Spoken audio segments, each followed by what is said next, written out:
शेयरों में भारी गिरावट देखने को मिल रही है। क्या है पूरी खबर बताने के लिए हमारे साथ वरुण जुड़ चुके हैं।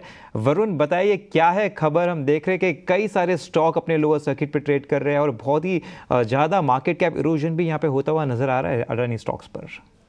डेफिनेटली तो अदानी ग्रुप स्टॉक्स की आज अच्छी खासी पिटाई हो रही है और पिटाई होने का कारण ये है कि यूएस में कोर्ट ने गौतम अडानी और उनके साथ 7 और लोग हैं जिनके खिलाफ फैसला सुनाया है और जो आरोप इन पे लगे हैं वो दरअसल धोखाधड़ी और साथ ही साथ रिश्वत देने के आरोप जो है वो लगाए गए हैं। अब देखिए इनके ऊपर चार्जेस क्या हैं, तो बेसिकली इनके ऊपर चार्जेस ये है कि इन्होंने काफ़ी सारे इंडियन ऑफिशियल्स को करीब $250 मिलियन के आसपास की घूस दी थी कुछ सोलार एनर्जी कॉन्ट्रैक्ट्स जो है वो जीतने के लिए, और 2020 से 2024 के बीच में कॉन्ट्रैक्ट जीतने के लिए ये रिश्वत जो है वो दी गई थी।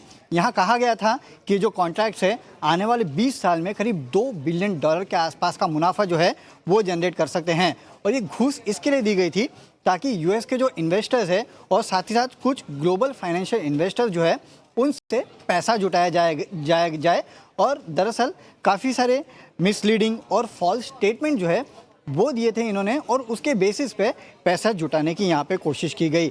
अगर ये चार्जेस को देखेंगे तो ये यूएस में जो फॉरेन करप्ट प्रैक्टिसेस एक्ट है जो कि ब्राइबरी के अगेंस्ट है, खासकर फॉरेन बिजनेस डीलिंग्स में, उसके तहत ये जो मामला है जो है वो दर्ज किया गया है और इनके खिलाफ जो है यहाँ पे फैसला सुनाया गया है।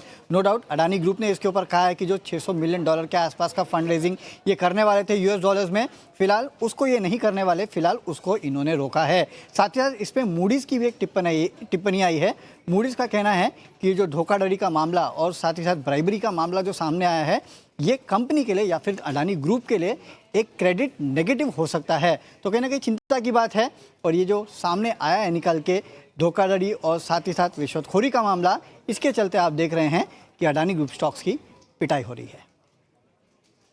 बहुत बहुत शुक्रिया इस खबर को इतने विस्तार तौर से अच्छे से पूरा डिटेल में समझाने के लिए। तो चलिए बाजार पर वापस लौटते हैं। अमर जी, आपके पास वापस आना चाहूँगा। बाजार में बिकवाली तो हो रही थी लेकिन रिकवरी भी होती हुई नज़र आ रही है। स्पेशली मिड कैप इंडेक्स की बात करें तो ऑलमोस्ट फ्लैट के आसपास ट्रेड होता हुआ नज़र आ रहा है। तो अगर इस रिकवरी में हम देखें, टॉप गेनर्स ले लेते हैं। इंडियन होटल का शेयर ज़रा देखिए 5% की तेज़ी के साथ कुछ ट्रेड करता हुआ नज़र आ रहा है। एनएलसी इंडिया भी अच्छी खरीदारी के साथ ट्रेड करता हुआ नजर आ रहा है। दोनों ही स्टॉक आज के टॉप गेनर्स हैं मिड कैप इंडेक्स में। तो इन दोनों स्टॉक्स में क्या कुछ खरीदारी के मौके बन सकते हैं? अमर जी। जी, तो देखिए इंडियन होटल्स पे मैंने कुछ दिन पहले भी कहा था कि एक अच्छा स्टॉक है और करीब 740 750 के लेवल्स पे मैंने बाइंग रेकमेंड की थी। और अभी यदि इंडियन होटल्स को देखें तो यहाँ एक अच्छी रैली तो फिलहाल देखने को मिल रही है और 792 के आसपास फिलहाल ये स्टॉक ट्रेड करता हुआ अपने ऑल टाइम हाई पे है। तो इसका भी स्ट्रक्चर काफी स्ट्रांग है, बट इस लेवल पे एंट्री जो है वो जरा सा रिस्क रिवॉर्ड रेशियो जो है that might not be very favourable, because जो स्टॉप लॉस है that needs to be below the 740 730 level. तो इसमें कोई करेक्शन आती है, डिप आती है तो बाइंग अपॉर्चुनिटी देखनी चाहिए। जो लॉन्ग है they can hold their positions towards 815 820 levels on the upside.